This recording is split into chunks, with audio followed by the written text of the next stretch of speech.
평안하셨습니까? 송재호입니다. 세계에서 가장 염도가 높은 바다는 바로 이스라엘의 사해인데요.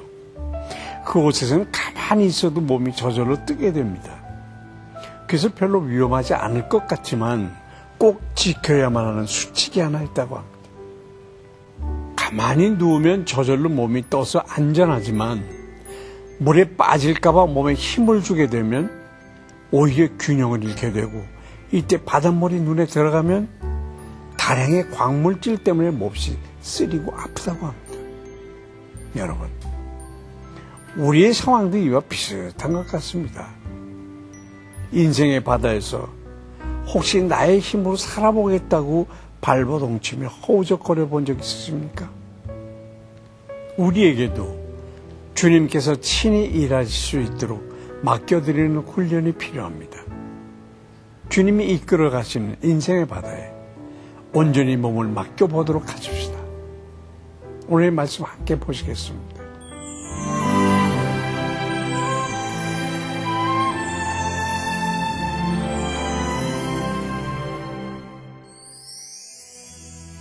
오늘 보실 말씀은 사사기 3장 7절부터 17절까지입니다. 이스라엘 자손이 여호와의 목전에 악을 행하여 자기들의 하나님 여호와를 잊어버리고 바알들과 아세라들을 섬긴지라.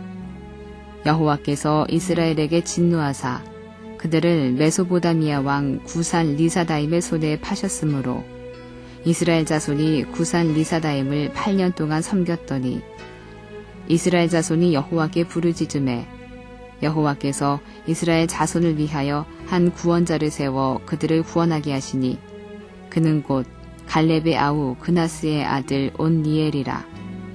여호와의 영이 그에게 임하셨으므로 그가 이스라엘의 사사가 되어 나가서 싸울 때에 여호와께서 메소보다미아 왕 구산 리사다임을 그의 손에 넘겨주심에 온니엘의 손이 구산 리사다임을 이기니라.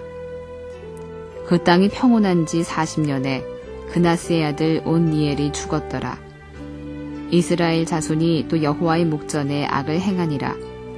이스라엘 자손이 여호와의 목전에 악을 행함으로 여호와께서 모압 왕 에글론을 강성하게 하사 그들을 대적하게 하시매 에글론이 암몬과 아말렉 자손들을 모아가지고 와서 이스라엘을 쳐서 종려나무 성읍을 점령한지라.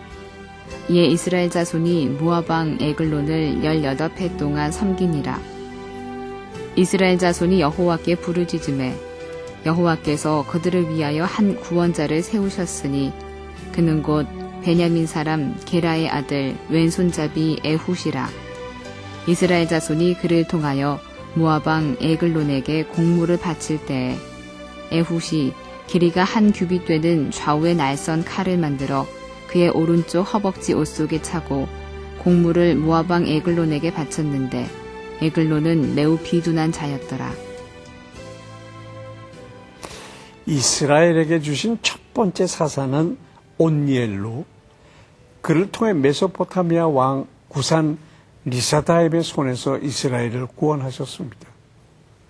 구산 리사다임은 2배나 악한 구산이라는 뜻으로 구산의 폭정이 얼마나 심했는지 짐작해 해줍니다. 이것은 이스라엘이 여호와를 잊어버리고 바알과 아세라를 섬겼던 죄로 인한 고통이었습니다.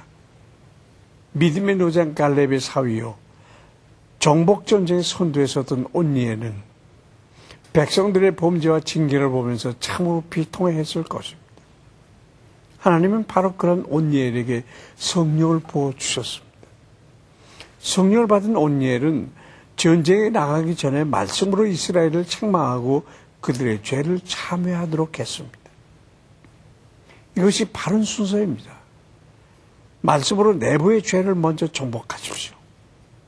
그러고 나면 밖에 있는 적은 훨씬 쉽게 정복될 것입니다. 우리는 영적 전쟁에서 먼저 말씀으로 자기 내부의 죄를 정복해야 합니다.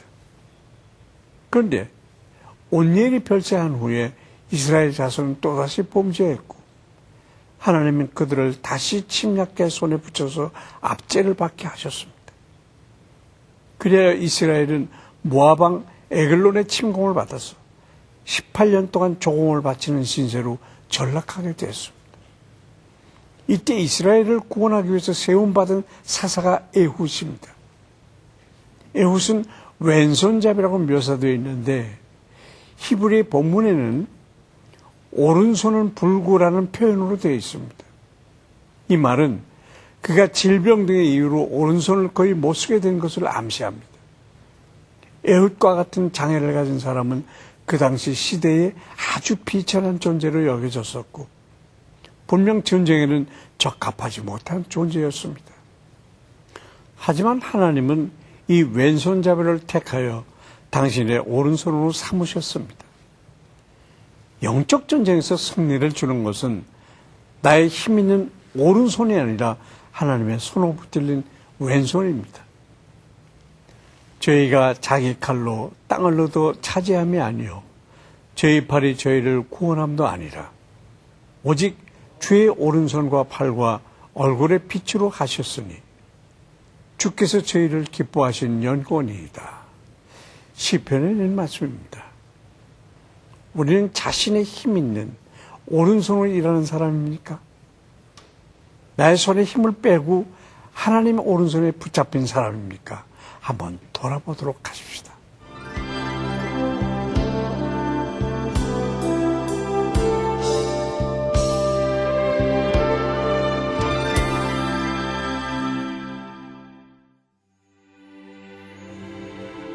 우리가 자랑하는 오른손이 아니라 부족한 왼손을 들어 쓰시는 하나님 아버지, 오늘도 말씀을 통해서 새로운 힘을 부어주시니 감사드립니다. 우리가 말씀 앞에서 범죄하고 있는 모습은 없는지 돌아보게 하시고 회개하고 통회하는 심령을 주시옵소서. 그래야 어떤 상황이 와도 내 힘을 의지하지 않고 오직 주님만을 의지할 수 있기를 원합니다. 예수 그리스도의 이름으로 기도합니다. 아멘.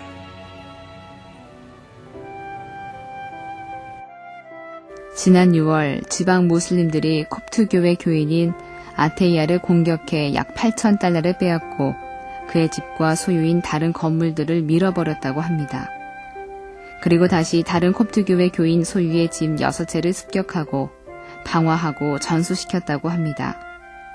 또 살라피 무슬림들은 성 조지 교회를 둘러싸고 고르기 타베트 목사에게 마을을 떠날 것을 요구했습니다.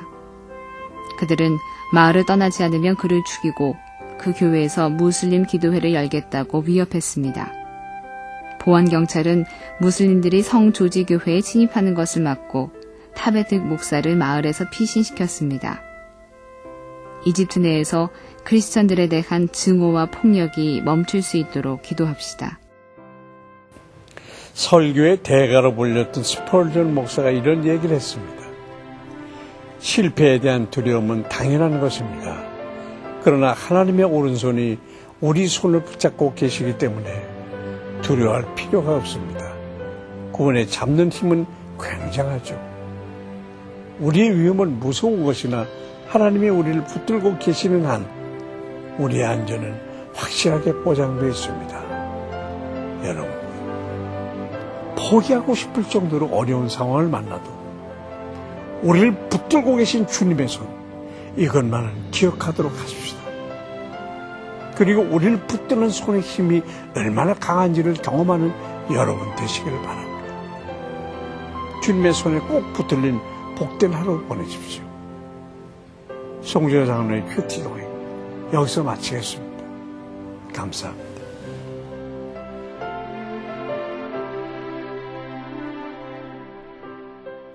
이 프로그램에는 GTM에서 큐티 교재 GT를, 책으로 만나는 성지 순례 답사기 바이블 루트를, 수아영에서 기초 화장품을 협찬해 주셨습니다.